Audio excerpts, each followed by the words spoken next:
Hello friends, நம்ம இன்றைக்கி யாரை பற்றி பார்க்க போகிறோம் அப்படின்னா பிரசிடெண்ட்டு. ஓகேவா? பிரசிடெண்ட்டை பற்றி ஃபுல்லாகவே பார்க்கலாம். ஓகேவா? பாருங்கள், ஆர்டிக்கல் 52 ஆர்டிக்கல் 52லேருந்து ஆர்டிக்கல் 62 வரைக்கும் தான் பிரசிடெண்ட்டை பற்றி சொல்லுது. ஓகேவா? பாருங்கள், ஆர்டிக்கல் 52 என்ன சொல்லுது? இந்தியாவுக்கு ஒரு பிரசிடெண்ட், அதாவது ஒரு குடியரசுத் தலைவர் இருக்க வேண்டும் அப்படின்னு சொல்கிறது தான் ஆர்டிக்கல் 52. ஆர்டிக்கல் 52ல் இன்னும் என்னென்ன சொல்கிறாங்க அப்படின்னா, அரசின் தலைவர். ஓகேவா? அது மட்டும் இல்லாமல் அரசியல் அமைப்பிற்கும் தலைவர் வந்து யாருன்னா இவர் தான். ஓகேவா? அடுத்து பாருங்கள், நாட்டின் முதல் குடிமகன் யாருன்னா குடியரசுத் தலைவர். அடுத்து பாருங்கள், ஒற்றுமை மற்றும் ஒருமைப்பாட்டின் அடையாள சின்னமாக விளங்குபவர் யார் அப்படின்னா அதுவும் பிரசிடெண்ட் தான். ஓகேவா? அடுத்து பாருங்கள், பெயரளவு தலைவர் மட்டுமே, டி ஜூர் எக்ஸிக்யூட்டிவ் அப்படிம்பாங்க. அதாவது பெயரளவு தலைவர் மட்டுமே. உண்மையான தலைவர் யார் அப்படின்னா பிஎம் வந்துடுவார். ஓகேவா? பிரைம் மினிஸ்டர் வந்துடுவார். ஓகேவா? பிரைம் மினிஸ்டர் உண்மையான அதிகாரம் கொண்டவர். பெயரளவு தலைவர் யார் அப்படின்னா குடியரசுத் தலைவர். ஓகேவா? பெயரளவு தலைவர் யாருன்னா குடியரசுத் தலைவர். அடுத்து பாருங்கள், இந்திய ஒன்றியத்தின் மிக உயர்ந்த அதிகாரம் படைத்தவர் யார் அப்படின்னா இவர் தான். ஓகேவா? இந்திய ஒன்றியத்தின் மிக உயர்ந்த அதிகாரம், மிக உயர்ந்த நிர்வாகம் படைத்தவர் அப்படின்னா இவர் தான். அடுத்து பாருங்கள், இப்போ இருக்கக்கூடிய பிரசிடெண்ட்டு யார் அப்படின்னா திரௌபதி முர்மு, 2022லேருந்து. ஓகேவா? இவங்க தான் வந்து இப்போ வந்து பிரசிடெண்ட்டாக இருக்காங்க, பார்த்து வச்சுக்கோங்க. அடுத்து பாருங்கள், ஆர்டிக்கல் 53 என்ன சொல்கிறாங்க? குடியரசுத் தலைவரின் நிர்வாக அதிகாரங்களை பற்றி சொல்கிறது தான் ஆர்டிக்கல் 53. ஓகேவா? ஆர்டிக்கல் 53ல் 2 சப்கிளாஸஸ் இருக்குது. ரெண்டையும் பார்த்து வச்சுக்கோங்க. பாருங்கள், ஆர்டிக்கல் 53ல் ஒன்று என்ன சொல்லுது அப்படின்னா, நாட்டின் நிர்வாகத்தை நேரடியாகவோ அல்லது தனக்கு கீழ் உள்ள அதிகாரிகள் மூலமாகவோ நிர்வகிக்கிறார் அப்படின்றது ஆர்டிக்கல் 53ல் ஒன்று. ஓகேவா? நாட்டின் நிர்வாகத்தை அவரே நேரடியாகவும் பார்க்கலாம், அப்படி இல்லைன்னா அவருக்கு கீழே இருக்கிற அதிகாரிகள் மூலமாக இவர் வந்து நிர்வகிக்கிறாரு அப்படின்னு சொல்கிறது ஆர்டிக்கல் 53ல் ஒன்று. அடுத்து பாருங்கள், ஆர்டிக்கல் 53ல் 2 இது என்ன சொல்லுதுன்னா, இந்திய இராணுவத்தின் உயர் அதிகார தலைவராக உள்ளதால் போரினையும் அமைதியையும் அறிவிக்கும் அதிகாரம் படைத்துள்ளார் அப்படின்னு சொல்கிறாங்க. அது கரெக்டு தான். அது மட்டும் இல்லாமல் இதே ஆர்டிக்கலில் இன்னொன்று என்ன சொல்லுவாங்க அப்படின்னா, முப்படைகளின் தலைமை தளபதியாக விளங்குகிறார் யார் அப்படின்னா குடியரசுத் தலைவர். ஓகேவா? இப்போ வந்து பார்த்திங்க அப்படின்னா முப்படைகளின் தலைமை தளபதி வந்து யார் இருப்பாங்கன்னா அனில் சௌகான் வந்து இருப்பார். ஓகேவா? அனில் சௌகான் அவர் தான் வந்து பார்த்திங்க அப்படின்னா முப்படைகளின் தலைமை தளபதி. ஓகேவா? அனில் சௌகான் வந்து இருப்பார். அதை வந்து பார்த்து வச்சுக்கோங்க. ஓகேவா? அடுத்து பாருங்கள், குடியரசுத் தலைவரோட தேர்தல். ஆர்டிக்கல் 54 என்ன சொல்லுதுன்னா, குடியரசுத் தலைவரோட தேர்தல் சம்மந்தப்பட்டதை பற்றி சொல்லுது. ஓகேவா? அதாவது எப்படி வந்து தேர்ந்தெடுப்பாங்கன்னா, ஒற்றை மாற்று வாக்கு முறையில் அமைந்த மறைமுக தேர்தல் மூலம் மட்டுமே தேர்ந்தெடுக்கப்படுகிறார். புரியுதா உங்களுக்கு? சிங்கிள் டிரான்சிஷன் ஓட் அப்படின்னு சொல்லிட்டு சொல்லுவாங்கள்ல, அந்த ஓட்டு தான். ஓகேவா? ஒற்றை மாற்று வாக்கு விகிதாச்சார முறையின் அடிப்படையில் குடியரசுத் தலைவர் வந்து தேர்ந்தெடுக்கப்படுகிறார். தேர்தல் பார்த்துக்கோங்க, மறைமுக தேர்தலாக தான் இருக்கும். ஓகேவா?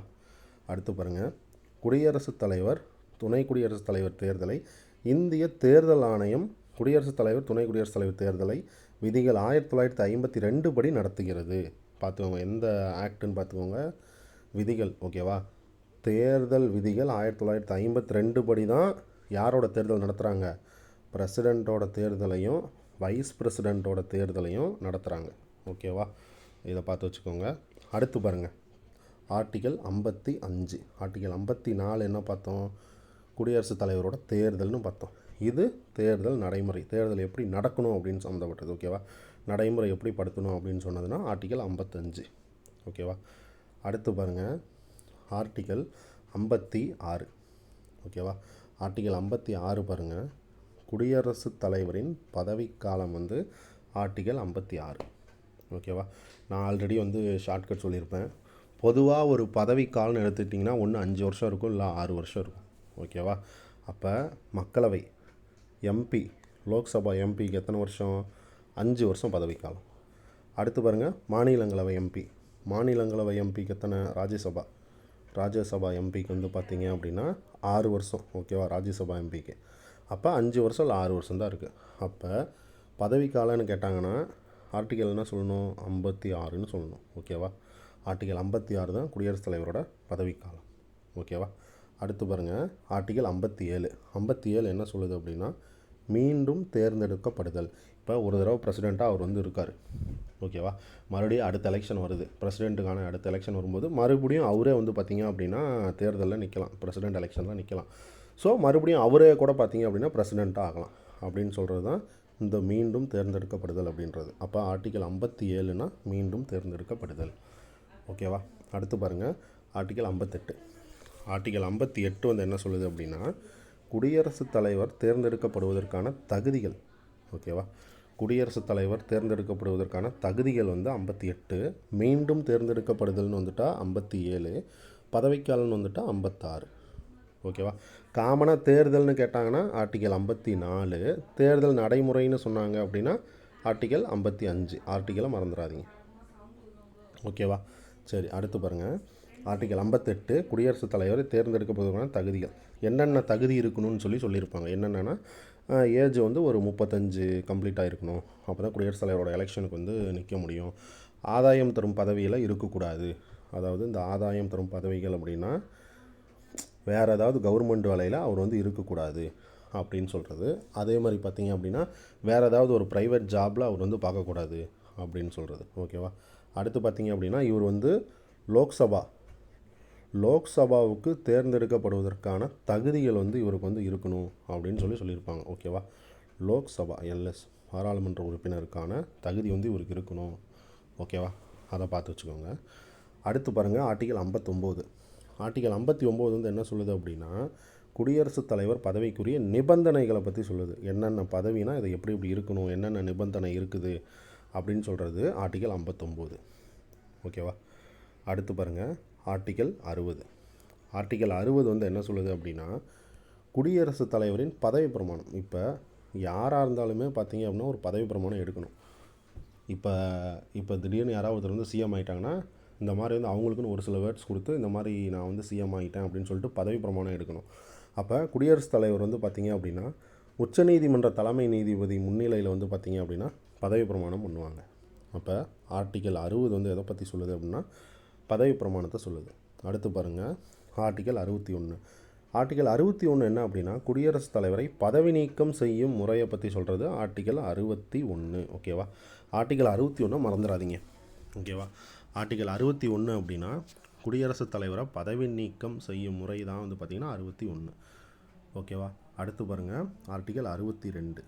62 என்ன அப்படின்னா குடியரசுத் தலைவர் பதவிக்காலம் முடியும் முன்பு தேர்தல் நடத்துதல். இப்போ பிரசிடெண்ட்டோட பதவிக்காலம் இப்போ முடிய போகுது, இன்னும் ஒரு 5 மாதத்தில் முடிய போகுது அப்படின்னா அதுக்குண்டான தேர்தலை பதவிக்காலம் முடியறதுக்கு முன்னாடி 5 மாதத்தில் முடியுதுன்னா ஒரு 4 மாதத்துக்கு முன்னாடியே எலெக்ஷன் வச்சுருவாங்க. எலெக்ஷன் வச்சு அடுத்த பிரசிடெண்ட் யார் அப்படின்னு சொல்லிட்டு தேர்ந்தெடுத்துருவாங்க. ஓகேவா? அதுதான் பார்த்திங்கன்னா ஆர்டிக்கல் 62. ஓகேவா? அடுத்து பாருங்கள், குடியரசுத் தலைவரோட தேர்தலின் நிலைகள். தேர்தல் நிலை பாருங்கள், மொத்தம் 6 ஸ்டேஜ் இருக்குது. 6 ஸ்டேஜ் இருக்குது. ஃபஸ்ட்டு ஸ்டேஜ் என்ன அப்படின்னா அறிவிப்பு தேர்தல் ஆணையம். குடியரசுத் தலைவரோட தேர்தல்னு சொல்லி அறிவிச்சிருவாங்க, அது ஃபஸ்ட்டு ஸ்டேஜ். ரெண்டாவது ஸ்டேஜ் என்ன அப்படின்னா வேட்புமனு தாக்கல் பண்ணுவாங்க. இப்போ வந்து நான் வந்து பிரசிடெண்ட் எலெக்ஷன் நிற்க போகிறேன் அப்படின்னா நான் போய் வேட்புமனு தாக்கல் பண்ணணும். அதுக்கு என்னென்ன பண்ணணும் அப்படின்னா 50 பேர் வந்து பார்த்திங்க அப்படின்னா முன்மொழியணும். அதாவது எம்பிஸ் எம்எல்ஏ வந்து பார்த்திங்கன்னா 50 பேர் முன்மொழியணும். அதே எம்பிஸ் அல்லது எம்எல்ஏ வந்து பார்த்திங்கன்னா 50 பேர் வந்து வழிமொழியணும். அது வந்து பார்த்திங்கன்னா ஸ்டேஜ் 2. அடுத்து பாருங்கள், ஸ்டேஜ் 3. ஸ்டேஜ் 3 என்ன அப்படின்னா எலெக்ஷன் நடக்கும், வாக்குப்பதிவெல்லாம் வாக்கு போடுவாங்க. ஓகேவா? எல்லோரும் வந்து எலெக்ஷன் நடக்கும், வாக்கு போடுவாங்க, அடுத்து ஓட்டு போடுவாங்க. அடுத்து பாருங்கள் ஸ்டேஜ் 4. ஸ்டேஜ் 4 வந்து வாக்கு எண்ணிக்கை.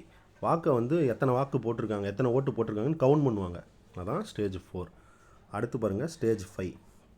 ஸ்டேஜ் 5 வந்து ஃபைனல் டிக்ளரேஷன், முடிவு பண்ணுவாங்க யார் ஜெயிச்சிட்டா அப்படின்னு சொல்லி முடிவு பண்ணுறது ஸ்டேஜ் 5. அடுத்து பாருங்கள் ஸ்டேஜ் 6. ஸ்டேஜ் 6ல் என்ன சொல்லுவாங்கன்னா உறுதிமொழி எடுப்பார். உச்சநீதிமன்ற தலைமை நீதிபதி முன்னாடி வந்து பார்த்திங்க அப்படின்னா உறுதிமொழி எடுப்பார். ஓகேவா? பதவி பிரமாணம் எடுப்பார். அதான் வந்து பார்த்திங்கன்னா ஸ்டேஜ் 6. ஓகேவா? ஸ்டேஜ் 5 அப்படின்னா முடிவு, யார் வந்து பிரசிடெண்ட்டு அப்படின்னு சொல்லிட்டு ஃபைனல் டிக்ளரேஷன் பண்ணி அறிவிச்சிருவாங்க. ஸ்டேஜ் 6 வந்து பார்த்திங்கன்னா உறுதிமொழி எடுப்பார். ஓகே, அடுத்து பாருங்கள், குடியரசுத் தலைவர் தேர்தலுக்கான முக்கிய பதங்கள். ஒரு சில வேர்ட்ஸ்லாம் இருக்கும், அந்த முக்கியமான வேர்ட்ஸ்லாம் இருக்கும், இதை பார்த்து வச்சுக்கோங்க. இங்கே பாருங்கள், மறைமுக தேர்தல் தானே, சிங்கிள் ட்ரான்ஸ்ஃபர் ஓட்டு தான் நம்ம சொன்னோம். அதுவும் இல்லாமல் மறைமுக தேர்தலாக தான் நடக்கும். ஓகேவா? அடுத்து பாருங்கள், வாக்காளர் குழாம். யார் யாரெல்லாம் ஓட்டு போடுவாங்கன்னு சொல்கிறது வாக்காளர் குழாமில் சொல்லியிருப்பாங்க. இங்கே பாருங்கள், எலெக்டட் எம்பி ஓட்டு, எலெக்டட் எம்எல்ஏ ஓட்டு. ஓகேவா? அடுத்து பாருங்கள், வாக்குகள். ஒரு வாக்குகளுக்கு எவ்வளோ மதிப்பு இருக்கும் அப்படின்னு சொல்லுவாங்க. ஒரு வாக்குகளுக்கு எவ்வளவு மதிப்பு இருக்கும் அப்படின்னு சொல்லியிருப்பாங்க. அடுத்து பாருங்கள், எலக்டோரல் குவாட்டோ, அதாவது எவ்வளோ பர்சன்ட் அவங்க ஓட்டு வாங்கணும் அப்படின்னா 50% ப்ளஸ் ஒரு ஓட்டு அவங்க எடுத்துருக்கணும். ஓகேவா? 50% ப்ளஸ் 1. ஓகேவா? ஓட்டிங் பாருங்கள், ஓட்டிங்கில் பாயிண்ட் அடிப்படையில் 50% ப்ளஸ் 1 அப்படின்ற முறையில் அவங்க பார்த்தீங்க அப்படின்னா ஓட்டிங் வாங்கியிருக்கணும். அப்போ தான் அவர் ஜெயிச்சதாக கனெக்ட் பண்ணுவாங்க. ஓகேவா? சரி, அடுத்து என்னது, விகிதாச்சார பிரதிநிதித்துவ அடிப்படையில் தான் ஓட்டிங் நடக்கும். அதுதான் நம்ம சொன்னோம்ல, சிங்கிள் ட்ரான்ஸ்ஃபர் ஓட்டு அப்படின்ட்டு. அதான் ஒற்றை மாற்று வாக்கு விகிதாச்சாரம். எப்படி நடக்கும்? மறைமுகமாக தான் நடக்கும். ஓகேவா? மறைமுக தேர்தலில் அது மறைமுகமாக தான் நடக்கும். சரி, ஓகே. அடுத்து பாருங்கள், ஆர்டிகல் 71. ஆர்டிகல் 71 என்ன சொல்லுது அப்படின்னா, குடியரசுத் தலைவர், துணை குடியரசுத் தலைவர் 2 பேருமே தேர்தலில் ஏதாவது பிரச்சனை வந்துச்சு அப்படின்னா உச்சநீதிமன்றம் தான் பார்த்திங்கன்னா தீர்த்து வைக்கும். அதை பற்றி சொல்கிறது தான் ஆர்டிகல் 71. ஓகேவா? ஆர்டிகல் 71 மறந்துடாதீங்க. குடியரசுத் தலைவர், துணை குடியரசுத் தலைவர் 2 பேர்த்தோட தேர்தல் சம்மந்தப்பட்டது ஏதாவது பிரச்சனை வந்துச்சுன்னா உச்சநீதிமன்றம் தான் தலையிட்டு அதை தீர்த்து வைக்கும். ஓகேவா? அதை பற்றி சொல்கிறது ஆர்டிகல் 71. ஓகேவா? அடுத்து பாருங்கள், சிங்கிள் ட்ரான்ஸ்ஃபர் ஓட்டு எந்தெந்த இதுக்கு நடக்கும் அப்படின்னா, அதாவது ஒற்றை மாற்று வாக்கு விகிதாச்சார முறையில் யார் யாருக்கெல்லாம் நடக்கும் அந்த எலெக்ஷன் அப்படின்னா அதை கொடுத்துருக்காங்க பாருங்கள். பிரசிடென்ட் எலெக்ஷனுக்கு சிங்கிள் ட்ரான்ஸ்ஃபர் ஓட்டு, ஒற்றை மாற்று வாக்கு விகிதாச்சார முறை நடக்கும். அடுத்து பாருங்கள், வைஸ் பிரசிடென்ட்டுக்கு ஒற்றை மாற்று வாக்கு விகிதாச்சார முறை நடக்கும். அடுத்து பாருங்கள், ராஜ்யசபா எம்பிக்கும் அதே மாதிரி நடக்கும்.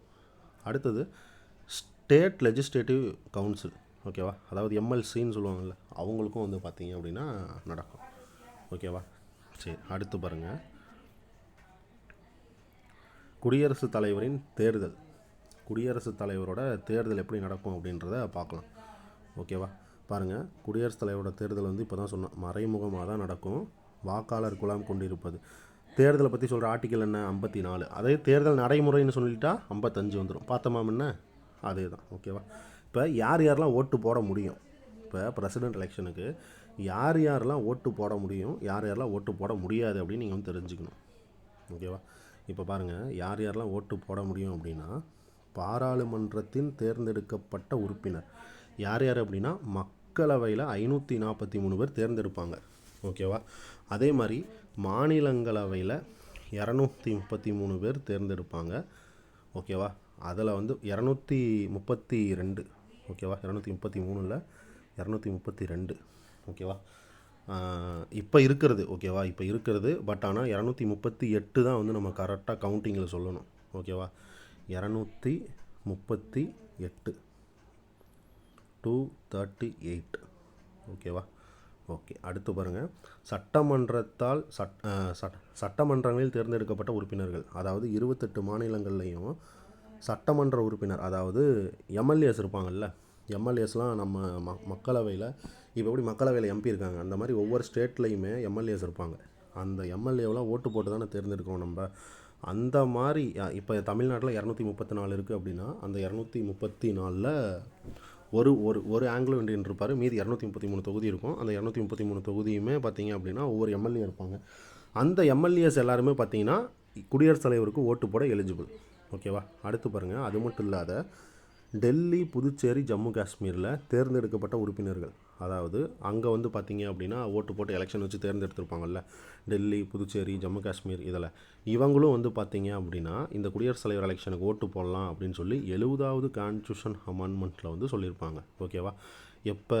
1992 70வது கான்ஸ்டியூஷன் அமெண்ட்மெண்ட்டில் டெல்லி, புதுச்சேரி, ஜம்மு காஷ்மீர் இந்த 3 பிளேஸில் இருக்கக்கூடிய தேர்ந்தெடுக்கப்பட்ட உறுப்பினர்கள். ஓகேவா?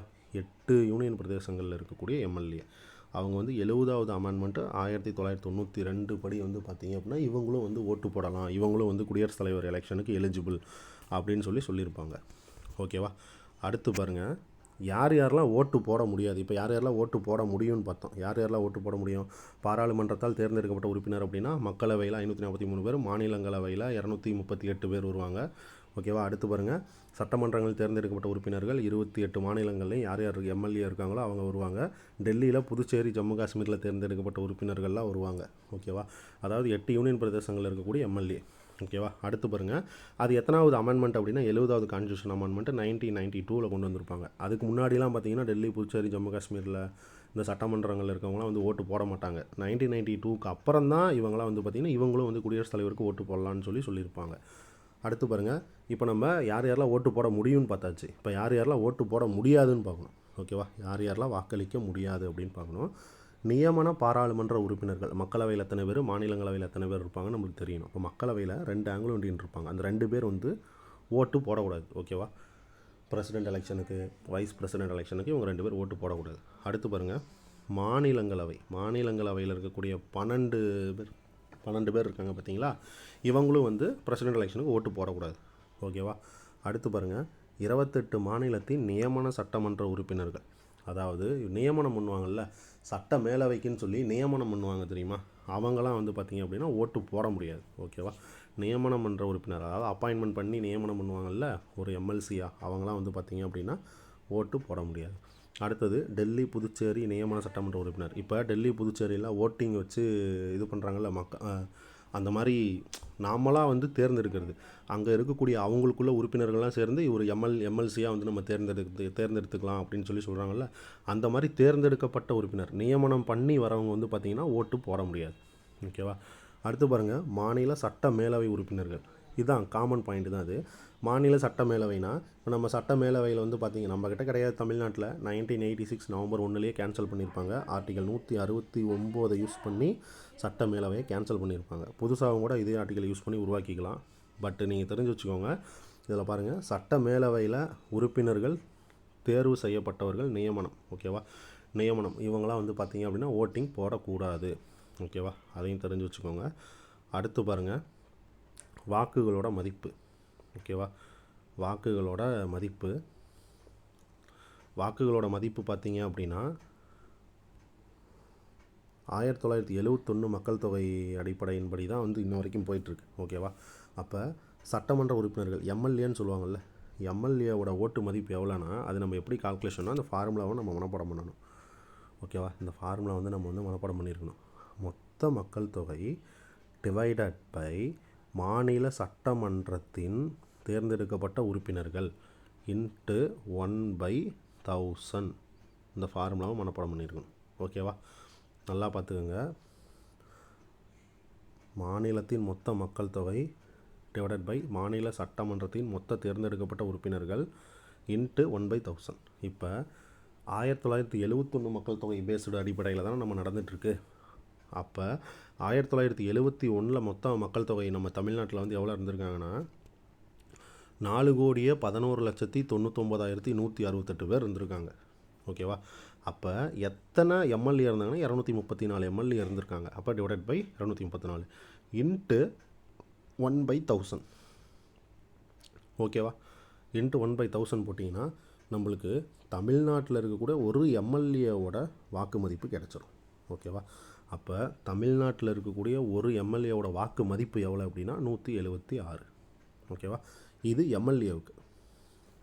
சப்போஸ் இப்போ யூபி இருக்காங்க, இப்போ வந்து யூபியில் வந்து பார்த்திங்க அப்படின்னா 403 சீட் இருக்கும். ஓகேவா? நம்மக்கிட்ட 234 தான், அங்கே 403 எம்எல்ஏஸ் இருக்காங்க. அப்போ இங்கே என்ன பண்ணுவீங்க, யூபியில் 1971 எவ்வளோ பாப்புலேஷன் இருந்திருக்காங்களோ அதை இங்கே மேலே போட்டுக்குவீங்க, டிவைடட் பை அங்கே 403. அப்போ நம்ம இங்கே 234 போட்டிருக்கோம், அப்போ அங்கே என்ன போடுவோம், 403ன்னு போடுவோம், இன்ட்டு 1/1000 போட்டிங்கன்னா அங்கே ஒரு சம் வேல்யூ வரும். ஓகேவா? அந்த வேல்யூ வந்து பார்த்திங்கன்னா ரொம்ப அதிகமாக இருக்கும். ஓகேவா? அது வந்து பார்த்திங்க அப்படின்னா யூபிக்கு. ஓகேவா? யூபியில் இருக்கக்கூடிய எம்எல்ஏவோட ஒரு வாக்கு மதிப்பு. ஓகேவா? அடுத்து பாருங்கள், பாராளுமன்ற உறுப்பினர்னால் எம்பி. ஓகேவா? மக்களவை உறுப்பினர் அதான் வந்து பார்த்திங்கன்னா எம்பி. அந்த ஒரு எம்பியோட வாக்கு மதிப்பு எப்படி கண்டுபிடிக்கணும் அப்படின்னா, அனைத்து மாநில சட்டமன்றங்களின் மொத்த உறுப்பினர்களின் எண்ணிக்கை, அவங்களோட வாக்கு மதிப்பு போட்டுடணும். ஓகேவா? மொத்தம் அப்படின்னா 28 மாநிலங்கள்லையும் இருக்கக்கூடிய எம்எல்ஏவோட ஓட்டு மதிப்பு, அந்த மதிப்பை வந்து பார்த்திங்கன்னா மேலே போட்டுட்டு பாராளுமன்ற மொத்த தேர்ந்தெடுக்கப்பட்ட உறுப்பினர் எத்தனை பேர், 543 மக்களவையில் வருவாங்க, மாநிலங்களவையில் ஒரு 238 வருவாங்க. இது ரெண்டுத்தையும் கூட்டினீங்க அப்படின்னா 776 சம்திங் வரும். அப்போ டிவைடட் பை அந்த 776 போட்டுங்க. ஓகேவா, அதை பார்த்துக்கோங்க. அடுத்து வந்து பார்த்திங்க அப்படின்னா இது ரெண்டுத்தையும் டிவைட் பண்ணிங்கன்னா உங்களுக்கு தமிழ்நாட்டில் இருக்கக்கூடிய ஒரு எம்பியோட வாக்கு மதிப்பு கிடச்சிரும். ஓகேவா, ஒரு எம்பியோட வாக்கு மதிப்பு கிடச்சிரும். அது பாருங்கள், ஒரு எம்பியோட வாக்கு மதிப்பு 708. ஓகேவா, இதை பார்த்து வச்சுக்கோங்க, 708. இப்போ இதுவே தமிழ்நாட்டில் இருக்கக்கூடிய ஒரு எம்எல்ஏவோட மதிப்புன்னு கேட்டாங்க அப்படின்னா 176. தமிழ்நாட்டில் இருக்கக்கூடிய ஒரு எம்பியோட மதிப்பு கேட்டாங்கன்னா 708. ஓகேவா, சரி ஓகே, அடுத்து பார்க்கலாம். இப்போ குடியரசுத் தலைவரோட தேர்தலில் யார் யாரெல்லாம் பங்கேற்பாங்க அப்படின்னு பார்க்கலாம். இப்போ பாருங்கள், குடியரசுத் தலைவரோட தேர்தலில் யார் யாரெல்லாம் பங்கேற்பாங்க அப்படின்னா மக்களவை உறுப்பினரில் 543. ஓகேவா, அதில் ஒருத்தரோட வாக்கு மதிப்பு 708. மக்களவை உறுப்பினரோட ஒரு வாக்கு மதிப்பு, அதாவது எம்பி, லோக்சபா எம்பி. ஓகேவா, அடுத்து பாருங்கள், மாநிலங்களவை உறுப்பினர்லேருந்து 233. ஓகேவா, அது வந்து அப்போ எத்தனை பேர் இருக்காங்களோ அதை தான் சொல்லியிருக்காங்க. ஆனால் வந்து பார்த்திங்கன்னா 238 தான் வரும். ஓகேவா, மாநிலங்களவையில் 238. ஏன்னா அந்த 12 பேர்த்த வந்து பிரசிடென்ட் தேர்ந்தெடுப்பார்ல, அதை பார்த்துக்கோங்க. அப்போ வந்து 233 இருக்கனால இதை மட்டும் கவுண்டில் வச்சுருக்காங்க. ஓகேவா, ஆனால் இப்போ 238, இதை பார்த்து வச்சுக்கோங்க. ஓகேவா, சரி, இப்போ மாநிலங்களவை உறுப்பினரில் 233, இவங்களோட ஓட்டு மதிப்பும் பார்த்திங்கன்னா 708, 2 ஈக்குவல் தான். அடுத்து பாருங்கள், மாநில சட்டப்பேரவை உறுப்பினர் மொத்த கவுண்ட்டுனா தமிழ்நாட்டில் மட்டும் இல்லாமல் மொத்தமாக எத்தனை எம்எல்ஏஸ் இருக்காங்களோ அவங்களோட மொத்த கவுண்ட்டு பார்த்து 28 ஸ்டேட்லையும் எத்தனை எம்எல்ஏ இருக்காங்கன்னா 4120 வருவாங்க. அவங்க எல்லாமே பேஸ்டு ஆன் பாப்புலேஷன் அடிப்படையில் வாக்கு மதிப்பு இருக்கும். ஓகேவா, ஏன்னா இப்போ நம்ம பார்த்தோம்ல, இப்போ தமிழ்நாட்டுக்குன்னா இந்த பாருங்கள், இப்போ மேலே பார்த்தோம்ல, இப்போ தமிழ்நாட்டுக்கு அப்படின்னா மாநிலத்தின் மொத்த மக்கள் தொகை டிவைடட் பை மாநில சட்டமன்றத்தின் மக்கள் தொகை நமக்கு 1971 4,11,99,168 இருந்திருக்கும். டிவைடட் பை நம்ம மொத்தம் எத்தனை எம்எல்ஏஸ் 234 இன்ட்டு 1/1000 போட்டோம் அப்படின்னா தமிழ்நாட்டோட ஒரு எம்எல்ஏ வாக்கு மதிப்பு கிடச்சிரும். அதே மாதிரி தான் இங்கேயும். ஓகேவா, அதுதான் கொடுத்துருக்காங்க. அடுத்து பாருங்கள், அடுத்தது எலக்டோரல் குவாட்டோ, வின்னிங் குவாட்டோவை சொல்லியிருக்காங்க. அதாவது மொத்த செல்லத்தக்க பதிவான வாக்குகளில் 50% டிவைடட் பை 2 + 1, இதில் வந்து 50% உங்களுக்கு வரணும். ஓகேவா, அப்படி 50% இந்த +1 நீங்கள் எடுத்துருந்தீங்கன்னா தான் நீங்கள் வின்னு, இல்லைனா நீங்கள் தோல்வி அடைஞ்சதாக தான் சொல்லுவாங்க. ஓகேவா, சரி ஓகே. அடுத்து பாருங்கள், விகிதாச்சார பிரதிநிதித்துவம், அதாவது ஒற்றை வாக்கு முறை. இந்திய தேர்தல் ஆணையம் தான் தேர்தலை நடத்துது. மின்னணு வாக்கு இயந்திரம்லாம் இதுக்கெல்லாம் யூஸ் பண்ண மாட்டாங்க. ஓகேவா, மின்னணு இயந்திரம்லாம் இதுக்கெல்லாம் யூஸ் பண்ண மாட்டாங்க. வாக்குச்சீட்டு முன்னுரிமை அடிப்படையில் தான் இது நடக்கும். ஒரு சீட்டு மாதிரி கொடுத்து எழுதி கொண்டு போய் போடுவாங்க. ஓகேவா, அடுத்து பாருங்கள், குடியரசுத் தலைவர், துணை குடியரசுத் தலைவர் பிரச்சனைகள் வந்துச்சுன்னா உச்சநீதிமன்றம் தீர்ப்பு தான் இறுதியானது. இதுக்கு வந்து நம்ம ஆர்டிக்கல் பார்த்தோம். என்ன ஆர்டிக்கல் 71 நம்ம பார்த்தோம். ஓகேவா, ஓகே. அடுத்து பாருங்கள், குடியரசுத் தலைவர், துணை குடியரசுத் தலைவர் தேர்தல் விதிகள்னு நம்ம ஒன்று பார்த்தோம். ஞாபகம் இருக்கா? குடியரசுத் தலைவர், துணை குடியரசுத் தலைவர் தேர்தல் சட்டம்னாலும் 1952 தான். குடியரசுத் தலைவர், துணை குடியரசுத் தலைவர் தேர்தல் சட்டம், தேர்தல் விதிகள் ரெண்டுமே பார்த்திங்கன்னா 1952. ஓகேவா, ஓகே. இந்த வாக்கு மதிப்பீடு இதெல்லாம் வந்து பார்த்திங்கன்னா எக்ஸாமில் கேட்கவே மாட்டான். நீங்கள் தாராளமாக ஸ்கிப் பண்ணிடுங்க, எக்ஸாம் பாயிண்ட் ஆஃப் வியூவில் படிங்க. ஓகேவா, சரி. அடுத்து பாருங்கள், விமர்சனங்கள் பாருங்கள். யாராவது ஏதாவது சொல்லியிருக்காங்களா அப்படின்னா, குடியரசுத் தலைவர் தேர்தலுக்கான தேர்தல் வந்து மக்களாட்சிக்கு எதிராக இருக்குது அப்படின்னு சொல்லிட்டு சொல்கிறாங்க. ஓகேவா, மக்களாட்சிக்கு எதிராக இருக்குது அப்படின்னு சொல்லி சொல்கிறாங்க. இது வந்து விகிதாச்சார பிரதிநிதித்துவ அடிப்படையில் இது வந்து நீங்கள் வந்து நடத்துகிறீங்க, அது வந்து அந்தமாதிரி நடத்தக்கூடாது அப்படின்னு சொல்லி விமர்சனம் பண்ணுறாங்க. ஓகேவா, அடுத்து பாருங்கள், அரசியலமைப்பு உருவாக்கும் போது இருந்தது என்னென்னா, பாராளுமன்ற முறை அரசாங்கம் படி தான் நம்ம வந்து நடத்தணும். அதாவது பெயரளவு தலைவர் தான் குடியரசுத் தலைவர் அப்படின்னு வந்து கான்ஸ்டியூஷன் சொல்லுது. உண்மையான தலைவர் யாருன்னா பிரதம அமைச்சர் தான் உண்மையான அதிகாரம் கொண்டவர். பிஎம், பிரதம அமைச்சர் தான் உண்மையான அதிகாரம் கொண்டவர். அதே மாதிரி செலவு வந்து பார்த்திங்க அப்படின்னா அதிகமாக செலவாகும் அப்படின்னு சொல்லியிருக்காங்க. செலவு அதிகமாக செலவாகும், நேரமும் அதிகமாக தேவைப்படும் அப்படின்னு சொல்லியிருப்பாங்க. ஓகேவா, சரி ஓகே. அடுத்து பாருங்கள் தகுதிகள். நம்ம இப்போ தான் பார்த்தோம். ஆர்டிகல் 58 என்ன சொல்லுது? குடியரசுத் தலைவருக்கான தகுதிகளை பற்றி சொல்கிறது தான் ஆர்டிகல் 58. ஓகேவா? ஓகே, இதில் பாருங்கள், ஃபஸ்ட்டு என்ன தகுதி? ஃபஸ்ட்டு இந்திய குடிமகனாக அவர் வந்து இருக்கணும். ஓகேவா? அதை விட்டுட்டு வெளிநாட்டிலேருந்து வந்துட்டு பிரசிடென்ட் எலெக்ஷன் நிற்கக்கூடாது. இந்தியாவில் பிறந்து இந்திய குடிமகனாக அவர் வந்து இருக்கணும் கம்பல்சரி. ஓகேவா? சரி, இதுதான் ஃபஸ்ட்டு பாயிண்ட். அடுத்து பாருங்கள், 35 வயசு வந்து பார்த்திங்க அப்படின்னா நிரம்பி இருக்கணும். சரி, ஓகே, இவருக்கு மட்டும் தான் 35 வயசு போஸ்டிங்கில் இருக்கா அப்படின்னா கிடையாது. பிரசிடெண்ட்டாக ஆகணும் அப்படின்னாலும் 35 வயசு கம்பல்சரி வேணும். அதுவே வைஸ் பிரசிடெண்ட் ஆகணுன்னாலும் 35 வயசு கம்பல்சரி வேணும். கவர்னராக அவர் வந்து அப்பாயின்மெண்ட் பண்ணணுன்னாலும் அவருக்கும் பார்த்திங்கன்னா 35 வயசு இருக்கணும். ஓகேவா? சரி, ஓகே. அடுத்து பாருங்கள், மக்களவை உறுப்பினராவதற்கான தகுதிகளை பெற்றிருக்க வேண்டும். லோக்சபா எல்எஸ் லோக்சபாவுக்கு அவர் உறுப்பினர் ஆவதற்கான தகுதிகளை வந்து அவர் வந்து கம்பல்சரி பெற்றிருக்கணும். ஆதாயம் தரும் பதவியில் இருக்கக்கூடாது. அதாவது வேறு எதாவது வேலையில் அவர் வந்து இருக்கக்கூடாது. சைடு பிஸ்னஸ் பார்த்துக்கிட்டு வேறு ஏதாவது தொழிலதிபர் கூட ஒரு பார்ட்னராக இருந்துக்கிட்டு இந்த மாதிரி சைடில் வந்து பணம் தர வேலையில் அவர் வந்து இருக்கக்கூடாது. ஓகேவா? சரி, ஓகே. அடுத்து பாருங்கள், வேட்புமனு தாக்கல். இப்போ வேட்புமனு தாக்கல்னால், இப்போ குடியரசுத் தலைவர் வேட்புமனு தாக்கல் பண்ண போகிறாரு. அதுக்கு என்ன பண்ணணும்? 50 பேர் வந்து பார்த்திங்க அப்படின்னா முன்மொழியணும், 50 பேர் வந்து வழிமொழியணும்னு சொல்லுவாங்க. ஓகேவா? அதே மாதிரி ரிசர்வ் பேங்க்கில் டெபாசிட் பண்ணணும். 15,000 ரூபா பார்த்திங்க அப்படின்னா ரிசர்வ் பேங்க்கில் டெபாசிட் பண்ணணும். ஓகேவா? அதே மாதிரி பார்த்துக்கோங்க, 6ல் 1 பங்கு 6ல் 1 பங்கு வாக்கு பெறவில்லை அப்படின்னா இந்த 15,000 ரூபா வந்து ரிட்டன் வந்து தரமாட்டாங்க. ஓகேவா? 6ல் 1 பங்கு 6ல் 1 பங்கு நம்ம வாங்கலை அப்படின்னா இந்த 15,000 ரூபா வந்து பார்த்திங்கன்னா ராமம் போட்டுருவாங்க. ஓகேவா? ராமம் போட்டுருவாங்க, தரமாட்டாங்க. ஓகேவா?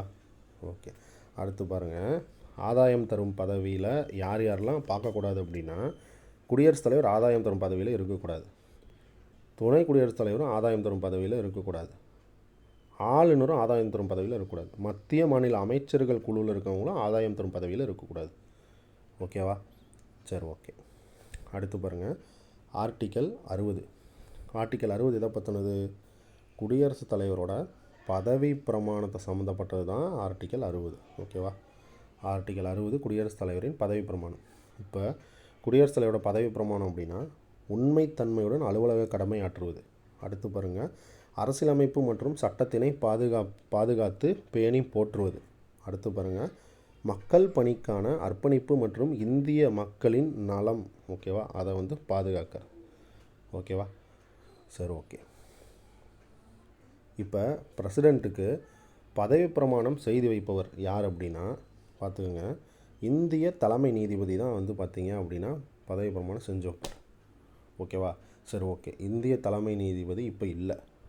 சரி, அவர் இல்லாதனால யார் செஞ்சு வைப்பார்னா உச்ச நீதிமன்றத்தின் மூத்த நீதிபதி யார் இருக்காங்களோ அந்த 33 பேர். ஓகேவா? இப்போ 1+33 இருக்குல்ல, அதில் வந்து அந்த 33 பேர்த்தில் யார் மூத்தவங்களாக இருக்காங்களோ அவங்க வந்து பார்த்திங்க அப்படின்னா பதவி பிரமாணம் பண்ணி வைப்பாங்க. ஓகேவா? சரி, ஓகே.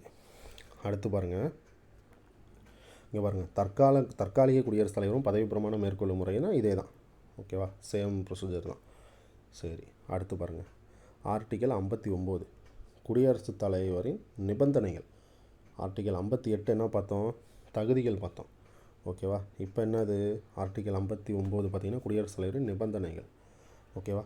பாராளுமன்றம், சட்டமன்றம் அல்லது சட்ட மேலை உறுப்பினராக இருக்கக்கூடாது. அவ்வாறு இருந்தால் பதவி விலக வேண்டும். கரெக்டு. ஏன் அப்படின்னா, இப்போ பிரசிடெண்ட் எலெக்ஷன் ஒருத்தர் பிரசிடெண்ட் ஆகிட்டாங்கன்னா அவங்க வந்து பாராளுமன்ற உறுப்பினர் அப்படின்னா ஒன்று ராஜ்யசபா உறுப்பினராக இருக்கணும், இல்லை லோக்சபா உறுப்பினராக இருக்கணும். இந்த 2 உறுப்பினராக இருந்தால் தான் பாராளுமன்ற உறுப்பினர்னு சொல்லுவாங்க. ஓகேவா? அது ரெண்டும் அங்கே உறுப்பினராக இருந்துட்டு இவர் இங்கே எப்படி குடியரசுத் தலைவர் எலெக்ஷன் நிற்க முடியாதுல்ல. ஓகேவா? இப்போ ரீசெண்டாக கூட பார்த்தீங்க அப்படின்னா அந்த ஆளுநர் எலெக்ஷன், இப்போ வந்து ஆளுநர் வந்து தெலுங்கானாவில் வந்து தமிழிசை சவுந்தரராஜன் வந்து ஆளுநராக இருப்பாங்க. ஆனால் அவங்க வந்து நம்ம பார்லிமெண்ட்டோட உறுப்பினர், லோக்சபா உறுப்பினர் பதவிக்கு நிற்கும்போது அந்த ஆளுநர் பதவியை கேன்சல் பண்ணிட்டு தான் வந்து பார்த்திங்கன்னா அவங்க வந்து லோக்சபாவுக்கு நிற்பாங்க. ஓகேவா? அந்த மாதிரி தான் இதுவும். ஓகேவா? பார்த்துக்கோங்க. அடுத்து பாருங்கள், ஆதாயம் தரும் பதவி இருக்கக்கூடாது. ஓகே. அடுத்தது உரிமையுடையவர். எதுக்கு உரிமையுடையவர்? ராஷ்டிரபதி பவன் டெல்லியில் இருக்குது, அதுக்கு வந்து தலைவர் யாருன்னா பிரசிடெண்ட் தான். அதே மாதிரி வடக்கு சைடில் என்ன கட்டடம்னா சிம்லாவில் ரீட்ரீட் கட்டடம்னு ஒன்று இருக்குது சிம்லாவில். அதுக்கும் வந்து பார்த்திங்க அப்படின்னா குடியரசுத் தலைவர் தான். ஓகேவா. அடுத்து பாருங்கள், தெற்கு சைடு சவுத்தில் பார்த்திங்கன்னா ராஷ்டிரபதி பவன் ஹைதராபாத்தில் ஒன்று இருக்குது. ஓகேவா. தெலுங்கானா ஹைதராபாத்தில் ராஷ்டிரபதி பவன் இருக்குது. அதுக்கும் யார் ஹெட்டுனா பிரசிடெண்ட் தான் ஹெட்டு. ஓகேவா. சரி, ஓகே. அடுத்து பாருங்கள், இவரோட சேலரிஸ் வந்து பார்த்திங்க அப்படின்னா பாராளுமன்றத்தில் ஊதியம் மற்றும் பதிகள் தீர்மானிக்கப்படும். ஓகேவா. பாராளுமன்றத்தில் அதே மாதிரி பதவி காலத்தப்போ ஊதியம் வந்து குறைக்கவே மாட்டாங்க. ஓகேவா. சரி, ஓகே. சேலரி பாருங்கள், 2018 இவங்களோட சேலரி வந்து பார்த்திங்கன்னா 5 lakhs. ஓகேவா. வந்து பார்த்திங்கன்னா 5 lakhs 2018. சரி, இந்த 5 lakh எதுலேருந்து கொடுக்குறாங்க அப்படின்னா இந்தியாவோட தொகுப்பு நிதியிலேருந்து கொடுக்குறாங்க.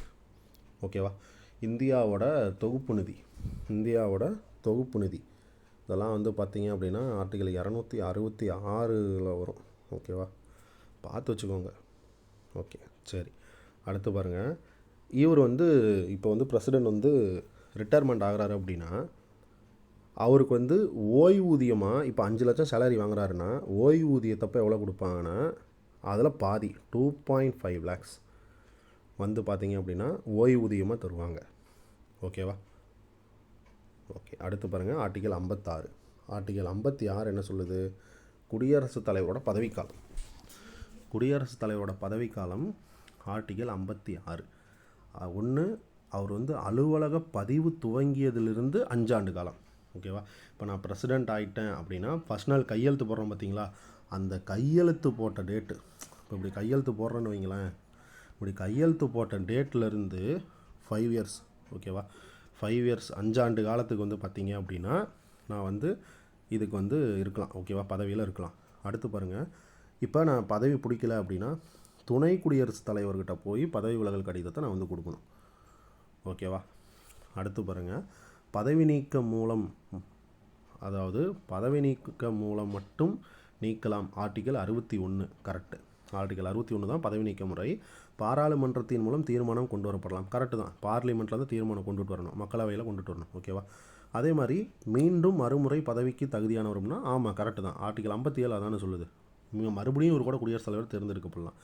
இந்த 61 பதவி நீக்க தீர்மானம் இருக்குது பார்த்தீங்களா, இது வந்து ஒரே ஒரு ரீசனுக்காக மட்டும்தான் இவர் மேலே கொண்டு வர முடியும். அதாவது என்ன அப்படின்னா, ஒன்று, அரசியலமைப்பை மீறி இவர் வந்து செயல்பட்டார். ஓகேவா. அரசியலமைப்பை மீறி இவர் வந்து செயல்பட்டாங்க அப்படின்னா அப்போ மட்டும்தான் பார்த்தீங்க அப்படின்னா இவர் மேலே பதவி நீக்க தீர்மானம் கொண்டு வர முடியும். ஓகேவா.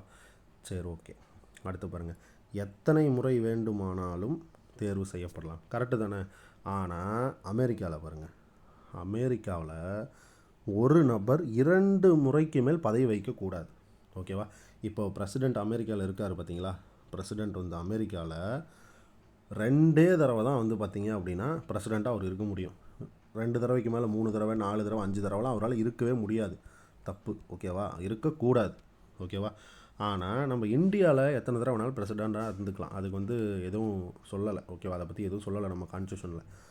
இந்த ராஜேந்திர பிரசாத் இருக்கார் பார்த்தீங்களா, முதல் குடியரசுத் தலைவர், அவர் பார்த்தீங்கன்னா 2 டைம் வந்து பார்த்திங்கன்னா பதவியில் வந்து வகிச்சிருப்பார். அதை வந்து இங்கே சொல்லியிருக்காங்க. சரி, அடுத்து பாருங்கள், ஆர்டிகல் 61 பதவி நீக்க தீர்மானம். இப்போ பதவி நீக்க தீர்மானம் ஆர்டிகல் 61 குடியரசுத் தலைவர் மேலே பதவி நீக்க தீர்மானம் ஒரே ஒரு ரீசனுக்காக தான் நம்ம சொன்னோம். என்ன ரீசன்? அரசியலமைப்பை மீறி இவர் வந்து செயல்படுறாரு அப்படின்னா மட்டும்தான் பதவி நீக்க தீர்மானம் கொண்டு வர முடியும். இப்போ மக்களவையில் பதவி நீக்க தீர்மானம் கொண்டுட்டு வரணும் அப்படின்னா ஆர்டிக்கல் பார்த்து வச்சுக்கோங்க 61ல் 1. ஓகேவா. மக்களவையில் பதவி நீக்க தீர்மானம் இவர் மேலே கொண்டுட்டு வராங்கன்னா கான்ஸ்டியூஷனில் என்ன ஆர்டிக்கல் யூஸ் பண்ணுவாங்கன்னா ஆர்டிக்கல் 61ல் 1. ஓகேவா. அடுத்து பாருங்கள், 4ல் 1 பங்கு உறுப்பினர்கள் வந்து பார்த்திங்க அப்படின்னா இவருக்கு வந்து ஆதரவாக வந்து இருக்கணும். அதாவது எப்படி அப்படின்னா இவர் தப்பு பண்ணிட்டார், அரசியலமைப்பை மீறிட்டாருன்னு சொல்லி 4ல் 1 பங்கு உறுப்பினர். இப்போ 543 பேர் இருக்காங்க அப்படின்னா இதில் 4ல் 1 பங்கு. ஓகேவா. அப்போ எப்படியும் பார்த்தீங்க அப்படின்னா ஒரு 140 ஒரு 150 பேர் கிட்டத்தட்ட பார்த்தீங்க அப்படின்னா இவர் மேலே வந்து இந்த மாதிரி கொண்டுட்டு வரணும், பதவி நீக்க தீர்மானம் கொண்டுட்டு வரணும். ஓகேவா. 4ல் 1 பங்கு. சரி, அடுத்து பாருங்கள், இவர் வந்து 14 நாட்களுக்கு முன்னாடி இவருக்கு வந்து பார்த்திங்க அப்படின்னா நீங்கள் நோட்டீஸ் கொடுத்துடணும். இந்த மாதிரி உங்கள் மேலே நாங்கள் வந்து பதவி நீக்க தீர்மானம் கொண்டுட்டு வர போகிறோம் அப்படின்னு சொல்லி மக்களவையில் இருக்கவங்க இவர்கிட்ட சொல்லிடுவாங்க. ஓகேவா? அதுக்கு என்ன ஆர்டிக்கல் அப்படின்னா ஆர்டிக்கல் 61 2 ஏ. ஓகேவா? ஆர்டிக்கல் 61 2 ஏ என்ன சொல்லுது அப்படின்னா, இந்த மாதிரி நீ இப்போ யார் பிரசிடெண்ட்டாக இருக்காங்களோ நான் வந்து உங்கள் மேலே வந்து இந்த மாதிரி பதவி நீக்க தீர்மானம் கொண்டுட்டு வர போகிறேன்னு சொல்லி 14 நாளைக்கு முன்னாடியே நோட்டீஸ் வந்து நம்ம வந்து கொடுத்துடணும் அவர்கிட்ட. அது எந்த ஆர்டிக்கல் அப்படின்னா ஆர்டிக்கல் 61 2 ஏ. ஓகேவா? இதையும் பார்த்துக்கோங்க. மோஸ்ட்லி இதெல்லாம் ஸ்கூல் புக்கில் இருக்காது, பட் பார்த்து தெரிஞ்சு வச்சுக்கோங்க. ஓகேவா? அடுத்து பாருங்கள், ஆர்டிக்கல் 61 2 பி. ஓகேவா? 2 ஏ என்ன பார்த்தோம், 14 நாளைக்கு முன்னாடி நோட்டீஸ் பீரியட் கொடுக்கணும். யாருக்கிட்ட? பிரசிடென்ட் கிட்ட. அடுத்து பாருங்கள், 3/2 பங்கு பெரும்பான்மை நிறைவேற்றிட்டாங்க அப்படின்னா, மக்களவை நிறைவேற்றிட்டாங்க அப்படின்னா, அதாவது 66% ஓட்டு போட்டு நிறைவேற்றிட்டாங்க அப்படின்னா, அவர் வந்து அடுத்த அவைக்கு அது போயிடும். ஓகேவா? அடுத்த அவைக்கு அது போயிடும். ஏன்னா கம்பல்சரி வந்து பார்த்திங்கன்னா பதவி விலகிற மாதிரி ஆகிடும். அடுத்த அவைக்கு அது போயிடும். ஓகேவா? இது வந்து 3/2 பங்கு பெரும்பான்மையை வந்து நிறைவேற்றணும் அப்படின்னு சொல்கிற ஆர்டிக்கல் எது அப்படின்னா 61 2 பி. ஓகேவா? 2 ஏ அப்படின்னா 14 நாள் நோட்டீஸ் பீரியடு, 2 பி அப்படின்னா பெரும்பான்மை. ஓகேவா? 3/2 பங்கு பெரும்பான்மையை சொல்கிறது. ஓகே, அடுத்து பாருங்கள், மாநிலங்களவை. இதுவே மாநிலங்களவையில் கொண்டுட்டு வராங்க அப்படின்னா அதே தான், சேம் ஆர்டிக்கல் தான். ஆர்டிக்கல் 61 1 யூஸ் பண்ணி ஃபஸ்ட்டு கொண்டு வருவாங்க. அதே மாதிரியே 4/1 பங்கு உறுப்பினர் வந்து குடியரசுத் தலைவர் தப்பு பண்ணிட்டாருன்னு சொல்லணும். அதே மாதிரியே 14 நாள் நோட்டீஸ் நம்ம வந்து முன்னாடியே வந்து அவர்கிட்ட கொடுத்துடணும். அதே மாதிரி 3/2 பங்கு சொல்லியிருக்கணும். ஓகேவா? சரி, இதெல்லாம் வந்து நடந்துருச்சு அப்படின்னா விசாரணையில் குடியரசுத் தலைவர் கலந்து கொள்வார். ஏன்னா நீங்கள் என்ன தப்பு பண்ணீங்க அப்படின்னு அவர் கேட்பாங்கல்ல, அப்போ அதில் கலந்துப்பார். அடுத்து பாருங்கள், பாராளுமன்ற நியமன உறுப்பினர்களும் கலந்து கொள்வார்கள். அதான் எம்பி. ஓகேவா? நியமன உறுப்பினர் அப்படின்னா அந்த 2 பேர் ஆங்கிலோ இண்டியனை தேர்ந்தெடுத்திருப்பாங்க பார்த்தீங்களா, அவங்களும் இந்த இதில் தேர்ந்தெடுத்துப்பாங்க. ஓகேவா? அவங்களும் இதில் வருவாங்க. நாம் வரமாட்டாங்கன்னு நம்ம நினச்சிட்ருப்போம். எலெக்ஷனுக்கு மட்டும்தான் அவங்களாம் வரமாட்டாங்க அப்படின்னு நினச்சிட்ருப்போம். ஆனால் பதவி நீக்க தீர்மானத்துக்கு அவங்க உள்ளே வருவாங்க. ஓகேவா? ஆனால் எலெக்ஷன் அப்போ அந்த 2 பேர் உள்ளே வரமாட்டாங்க. ஆங்கிலோ இண்டியன் குடியரசுத் தலைவர் தேர்தலுக்கு ஓட்டு போடுறாங்கல்ல, அந்த 2 பேர் வந்து வரமாட்டாங்க. ஆனால் பதவி நீக்க தீர்மானம் இருக்குது பார்த்தீங்களா, அப்போ இந்த உறுப்பினர், இந்த ஆங்கிலோ இண்டியன் 2 பேர், அதுக்கப்புறம் நம்ம இதில் இருக்கோம் பார்த்தீங்களா, நம்ம டெல்லி, புதுச்சேரி இந்த மாதிரி யூனியன் பிரதேசங்களில் தேர்ந்தெடுக்கப்பட்ட உறுப்பினர் இல்லாமல் நியமனம் பண்ணியிருப்போம் பார்த்தீங்களா, அதில் அந்த நியமனம் பண்ணவங்க. அப்புறம் வந்து மாநிலங்களவையில் 12 பேர்த்த வந்து பிரசிடெண்ட் நியமனம் பண்ணுவார். ஆர்டிக்கல் கூட பார்த்துருப்போம். ஆர்டிக்கல் 80 3 படி. ஓகேவா? ஆர்டிக்கல் 80 3 படி அந்த மாநிலங்களவையில் 12 பேர்த்த வந்து பிரசிடெண்ட் வந்து நியமிப்பார். ஓகேவா? அந்த கலை, அறிவியல் இதெல்லாம் வரும்ல, அதில் வந்து அந்த 12 பேர்த்த நியமிப்பார்ல, அந்த 12 பேரும் பார்த்திங்க அப்படின்னா இந்த பதவி நீக்க தீர்மானத்துக்கு கலந்துப்பாங்க. அவங்களும் வந்து ஓட்டு போடுவாங்க. ஓகேவா? சரி, இதில் யார் கலந்துக்க மாட்டாங்க அப்படின்னா பதவி நீக்க தீர்மானத்தில் சட்டமன்ற உறுப்பினர் யாரும் கலந்துக்க மாட்டாங்க. சட்டமன்ற உறுப்பினர்னால் எம்எல்ஏன்னு சொல்லுவாங்க பார்த்தீங்களா, எம்எல்ஏ சட்டமன்ற உறுப்பினர். அவங்க யாருமே இதில் கலந்துக்க மாட்டாங்க. இப்போ தமிழ்நாட்டில் 234 எம்எல்ஏ இருக்காங்களா, இவங்க 234 பேரும் கலந்துக்க மாட்டாங்க. ஓகேவா? சரி, அடுத்து பாருங்கள், இதுவரை எந்த குடியரசுத் தலைவரும் பதவி நீக்கம் செய்யப்படவில்லை. கரெக்டு தான். ஓகேவா? கரெக்டான பாயிண்ட்டு தான். இது வரைக்கும் யாரும் வந்து பார்த்திங்க அப்படின்னா பதவி நீக்கம் எதுவும் பண்ணல. சரி, இப்போ குடியரசுத் தலைவரோட பதவி காலியாவதற்கு ஒரு 5 ரீசன் இருக்குது. இந்த 5ஐயும் மனப்பாடம் பண்ணிடுங்க தயவு செஞ்சு. ஓகேவா? பாருங்கள், 1, பதவிக்காலம் 5 வருஷம் முடிஞ்சு போச்சு, அப்போ பதவி ஆட்டோமேட்டிக்காக காலி ஆகிடும். அடுத்து பாருங்கள், ராஜினாமா லெட்டர் யார்கிட்ட கொடுப்பாங்க, வைஸ் பிரசிடெண்ட்டுக்கிட்ட இவர் வந்து லெட்டர் போய் கொடுப்பாரு. எனக்கு இந்த பதவி பிடிக்கல, எனக்கு போர் அடிச்சு போச்சு, இந்தாங்க நான் வந்து போகிறேன், நான் வந்து வேலையை விட்டு போகிறேன், நீங்கள் லெட்டரை வாங்கிங்க தயவு செஞ்சுன்னு சொல்லி போய் வைஸ் பிரசிடெண்ட்டை போய் கொடுக்குறாரு. அப்போ இப்படி பண்ணாலும் பதவி அந்த இடத்துல குடியரசுத் தலைவரோட பதவி காலி ஆகிடும்.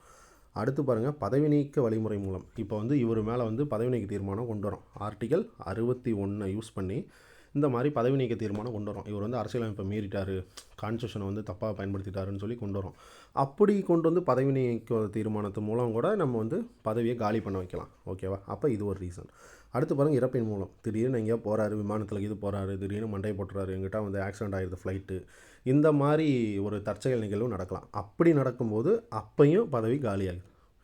அடுத்து பாருங்கள், உச்சநீதிமன்றம் குடியரசுத் தலைவர் தேர்தலை செல்லாதுன்னு சொல்லிடுவாங்க. அப்போ இப்போ குடியரசுத் தலைவரோட தேர்தல் ஏதாவது பிரச்சனை வந்துச்சுன்னா உச்சநீதிமன்றம் தான் வந்து தலையிட்டு கடைசியாக வந்து சொல்லணும். அது ஆர்டிகல் 71 சொல்லுவாங்க. நம்ம முன்ன தான் பார்த்தோம். ஆர்டிகல் 71 என்ன சொல்லுது? குடியரசுத் தலைவரோ இல்லை துணை குடியரசுத் தலைவர் தேர்தல்லையோ ஏதாவது பிரச்சனை வந்துச்சுன்னா உச்சநீதிமன்றம், ஓகேவா, உச்சநீதிமன்றம் சுப்ரீம் கோர்ட்டு தான் வந்து பார்த்தீங்க அப்படின்னா தலையிட்டு பதில் சொல்லும். இதை பற்றி சொல்கிற ஆர்டிகல் 71 முன்ன தான் பார்த்தோம், ஓகேவா. அப்போ தேர்தல் செல்லாது அப்படின்னு சொல்லிருச்சுன்னா அந்த 5 ரீசன், ஓகேவா. இந்த 5 ரீசனையும் பார்த்து வச்சுக்கோங்க. 1 பதவிக்காலம் முடிஞ்சு போயிடும், 2வது ராஜினாமா லெட்டர் கொடுத்துருவார், 3வது பதவி நீக்க முறையின் மூலம், 4வது இறப்பின் மூலம், 5வது குடியரசுத் தலைவரோட தேர்தல் செல்லாதுன்னு சொல்லும்போது, ஓகேவா. அதுதான் அந்த 5 ரீசன். அடுத்து பாருங்கள், குடியரசுத் தலைவர் பதவிக்காலம் முடியும் முன்னரே தேர்தல் நடத்தப்பட வேண்டும். ஆமாம், கரெக்டு தான். முன்ன தானே பார்த்தோம். பதவிக்காலம் முடியறதுக்கு முன்னாடியே வந்து பார்த்திங்கன்னா தேர்தல் வந்து நம்ம வந்து கண்டிப்பாக வந்து நடத்திடணும். நம்ம வந்து ஆர்டிக்கல் கூட பார்த்துருப்போம். அதாவது இந்த மாதிரி வந்து பதவிக்காலம் முடியறதுக்கு முன்னாடியே நம்ம வந்து தேர்தல் வந்து நடத்தணும் அப்படின்னு சொல்லிட்டு நம்ம ஆர்டிக்கல் கூட பார்த்துருப்போம், ஓகேவா. சரி, ஓகே, அடுத்து பார்க்கலாம். ஆர்டிக்கல் 62. ஆர்டிக்கல் 62 என்ன சொல்லுது அப்படின்னா, தேர்தல் ஏதேனும் தாமதம் ஏற்பட்டால் பணியாற்றிய குடியரசுத் தலைவர் தொடர்ந்து செயல்படுவார். பார்த்தீங்களா என்ன சொல்லுதுன்னு? அதாவது இப்போ தேர்தல் இப்போ வைக்கிறதுக்கு லேட் ஆகிடுச்சு. இப்போ வந்து இதில் இருக்காங்க, இதை எமர்ஜென்சி டிக்ளேர் பண்ணியிருக்காங்க. குடியரசுத் தலைவருக்கு தேர்தல் வந்து நடத்த முடியல. அப்படி நடத்த முடியாதப்போ யார் வந்து பிரசிடெண்ட்டாக இருக்காங்களோ அவங்களே வந்து கண்டினியூ பண்ணலாம், அவங்களே வந்து கண்டினியூ பண்ணலாம் பிரசிடெண்ட்டாக அப்படின்னு சொல்கிற ஆர்டிக்கல் எதுனா 62. இதை பார்த்து வச்சுக்கோங்க, 62, ஓகேவா. 62 பார்த்து வச்சுக்கோங்க. சரி, அடுத்து பாருங்கள் 63 என்ன சொல்லுதுன்னா, துணை குடியரசுத் தலைவராக செயல்படுதல், ஓகேவா. அதாவது acting president, wise president to acting president, ஓகேவா. பார்த்து வச்சுக்கோங்க. துணை குடியரசுத் தலைவர் வந்து குடியரசுத் தலைவராக வந்து பார்த்திங்க அப்படின்னா செயல்படுத்தல் தான் ஆர்டிகல் 63, ஓகே. அடுத்து பாருங்கள், எதனால் இவர் வந்து செயல்படுவார்னா, இப்போ வந்து குடியரசுத் தலைவர் பதவி விலகிட்டார், இல்லை அவர் வந்து இறந்துட்டார், டெத் ஆகிட்டார், அந்த மாதிரியான சூழலில் இவர் வந்து வைஸ் பிரசிடெண்ட் வந்து என்ன பண்ணுறாரு அப்படின்னா குடியரசுத் தலைவராக செயல்படுறாரு, ஓகேவா. சரி, ஓகே, இப்படியே கண்டினியூஸாக 5 வருஷம் இவரே இருந்துருவாரானா? கிடையாது. 6 மாதத்துக்குள்ளே தேர்தல் வந்து கம்பல்சரி நடத்திடணும். இவர் வந்து அந்த 6 மாதம் தான் இவர் வந்து அந்த பிரசிடெண்ட்டாக இருப்பார். யார்? Wise president. இந்த வைஸ் பிரசிடெண்ட் இருக்காருல்ல, இவர் வந்து குடியரசுத் தலைவர் வந்து பதவி காலியாக இருக்கும்போது இல்லை இறந்துட்டாலோ, அதை நம்ம மேலே இருக்க அந்த 5 ரீசன் பார்த்தோம்ல, இந்த 5 ரீசன் வரும்போது யார் வந்து பார்த்திங்க அப்படின்னா பிரசிடெண்ட்டாக ஆக்ட் ஆகுவாங்கன்னா வைஸ் பிரசிடெண்ட் வந்து பிரசிடெண்ட்டாக ஆக்ட் ஆகுவாங்க. அது எவ்வளோ காலத்துக்கு அப்படின்னா 6 மாத காலத்துக்கு மட்டும்தான், ஓகேவா. அந்த 6 மாதத்துக்குள்ளே தேர்தல் வச்சிடணும், ஓகேவா. அந்த 6 மாதத்துக்குள்ளே தேர்தல் வச்சு சீக்கிரமாக வந்து பார்த்திங்க அப்படின்னா தேர்தல் வந்து நடத்திடுவாங்க, ஓகேவா. சரி, ஓகே, அடுத்து பாருங்கள். இப்போ குடியரசுத் தலைவர் இல்லாத போது, ஓகேவா, துணை குடியரசுத் தலைவரும் பதவி வகிப்பார். துணை குடியரசுத் தலைவர் பதவியும் காலியாக இருக்கும்போது யார் இருப்பாங்கன்னா உச்ச நீதிமன்ற தலைமை நீதிபதினு ஒருத்தர் இருப்பார், CJI. அவர் தான் வந்து பார்த்திங்க அப்படின்னா 6 மாதத்துக்கு அவர் வந்து பார்த்திங்க அப்படின்னா பிரசிடெண்ட்டாக வந்து ஆக்ட் ஆகுவார். நீங்கள் புக்கில் பாக்ஸ் கண்டென்ட்டில் படிச்சிருப்பீங்க. இந்த மாதிரி வந்து குடியரசுத் தலைவரும் இல்லை, ஓகேவா. குடியரசுத் தலைவரும் இல்லை, வைஸ் பிரசிடெண்ட் துணை குடியரசுத் தலைவரும் இல்லை. அப்போ யார் வந்து பிரசிடெண்ட்டாக ஆக்ட் ஆகுவாங்கன்னா CJI, உச்சநீதிமன்ற தலைமை நீதிபதி வந்து பார்த்திங்க அப்படின்னா பிரசிடெண்ட்டாக ஆக்ட் ஆகுவார். இந்த மாதிரி ஒருத்தர் ஆக்ட் ஆகியிருக்காரு. எப்போ அப்படின்னா 1969 நீதிபதி ஹிதயதுல்லா, ஓகேவா. நீதிபதி ஹிதயதுல்லா பார்த்திங்க அப்படின்னா இந்த மாதிரி வந்து CJIயாக இருந்து பிரசிடெண்ட்டாக ஆகிருப்பார், ஓகேவா. இதை பார்த்து வச்சுக்கோங்க, புக்கில் வந்து பாக்ஸ் கண்டென்ட்டில் இருக்கும், ஓகேவா. சரி, அடுத்து பாருங்கள், குடியரசுத் தலைவரின் அதிகாரம் மற்றும் செயல்பாடுகள். குடியரசுத் தலைவரோட அதிகாரம் மற்றும் செயல்பாடுகள். ஃபஸ்ட்டு பாருங்கள், நிர்வாக அதிகாரங்கள். அடுத்தது பாராளுமன்ற அதிகாரங்கள். அடுத்து பாருங்கள் நிதி அதிகாரங்கள். அடுத்தது நீதி அதிகாரங்கள். அடுத்து பாருங்கள் வெளியுறவு அதிகாரங்கள், அப்படி இல்லைன்னா ராஜதந்திர அதிகாரங்கள், ஓகேவா. அடுத்து பாருங்கள் இராணுவ அதிகாரங்கள். அடுத்தது நெருக்கடி கால அதிகாரங்கள். நெருக்கடி காலம்னா இந்த 3 ஆர்டிக்கல் வந்து உங்களுக்கு மைண்டுக்கு வந்துடணும், ஓகேவா. அடுத்து பாருங்கள் ரத்து அதிகாரங்கள், அப்படி இல்லைன்னா வீட்டோ அதிகாரங்கள். அடுத்தது அவசர சட்டமேற்றும் அதிகாரங்கள். இது நெருக்கடி காலம், இது அவசர சட்டம்னா ஆர்டிகல் 1, 2, 3 வந்துடணும், மறந்துடக்கூடாது, ஓகேவா. சரி, ஓகேவா. சரி, ஓகே. இந்த வீடியோவில் வந்து பார்த்திங்க அப்படின்னா பிரசிடெண்ட்டை பற்றி நம்ம வந்து பார்த்துருக்கோம். மீதி வந்து பார்த்திங்க அப்படின்னா நெக்ஸ்ட் வீடியோவில் வந்து அப்லோட் பண்ணலாம். இந்த வீடியோ உங்களுக்கு பிடிச்சிருந்தது அப்படின்னா சப்ஸ்கிரைப் பண்ணுங்கள். உங்கள் ஃப்ரெண்ட்ஸுக்கும் வந்து ஷேர் பண்ணுங்கள். ஏன்னா இதில் ஆர்டிகல்ஸ்லாம் நம்ம வந்து நீட்டாக வந்து சொல்லியிருப்போம். ஸோ பார்த்துக்கோங்க. குரூப் 2க்கும் உங்களுக்கு வந்து ரொம்ப ஹெல்ப்ஃபுல்லாக இருக்கும். Thank you friends.